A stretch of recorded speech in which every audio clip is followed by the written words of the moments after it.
ជួយហៅគ្នាវាយកកូនផង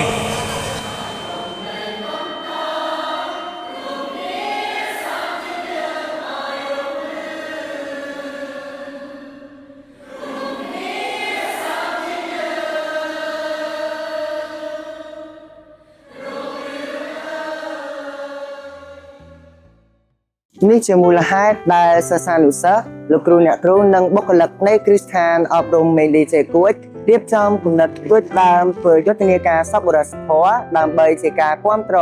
ដល់កុមារនិងក្រុមគ្រួសារដែលទទួលរងផលប៉ះពាល់ដោយសារវិបត្តិសង្គ្រាមព្រំដែនថៃនិងកម្ពុជា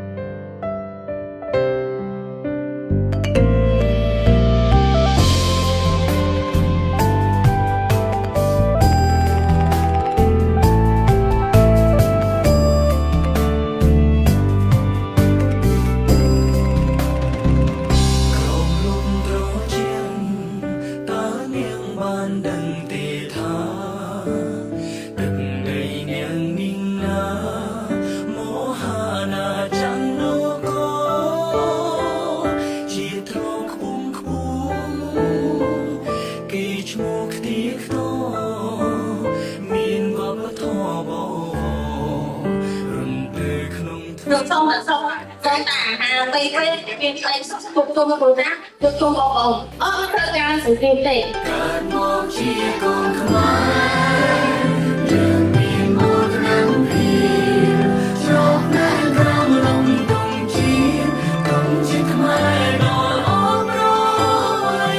ជាមួយនឹងការបដិញ្ញាចិត្តដ៏មុតមមកិច្ចខិតខំប្រឹងប្រែងនេះមានគោលបំណងផ្ដល់នូវជំនួយដ៏ចាំបាច់និងក្តីសង្ឃឹមដល់អ្នកដែលកំពុងជួបគ្រាលំបាកនេះតាមរយៈមូលនិធិមេងលីជេគួចសហគមន៍សាលារៀនទាំងមូលនឹងរួមគ្នាគាំទ្រនិងផ្ញើអំណោយបរិច្ចាគទៅកាន់បណ្ដាខេត្តមួយចំនួនដូចជាខេត្តបាត់ដំបងខេត្តឧត្តរមានជ័យនិងបណ្ដាខេត្តផ្សេងៗទៀតសិស្សានុសិស្សមាតាបិតាសាធារណជនដៃគូសហការនិងសប្បុរសជនទាំងអស់ត្រូវបានលើកទឹកចិត្តឲ្យចូលរួមចំណែកតាមរយៈការបរិច្ចាគជាថវិកាសម្ភារៈប្រើប្រាស់ចាំបាច់ឬទម្រង់នៃជំនួយផ្សេងៗទៀតការចូលរួមរបស់អ្នកអាចជួយសម្រាលបន្ទុកបន្ធូរនៅភាពខ្វះខាតដល់ភាពកក់ក្ដៅដល់កុមារនិងក្រុមគ្រួសារដែលរងផលប៉ះពាល់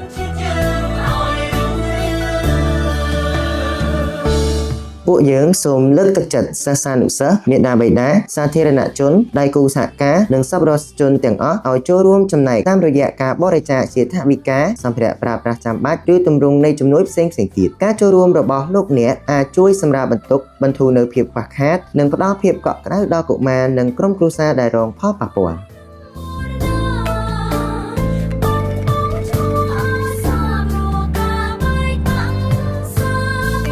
ទាំងអស់គ្នាយើងត្រូវសាមគ្គីគ្នាជាធ្លុងមួយដើម្បីជួយដល់វីរៈកងទ័ពនិងបងប្អូនជនភៀសទឹកតាមរយៈការយកចិត្តទុកដាក់និងការសហការគ្នា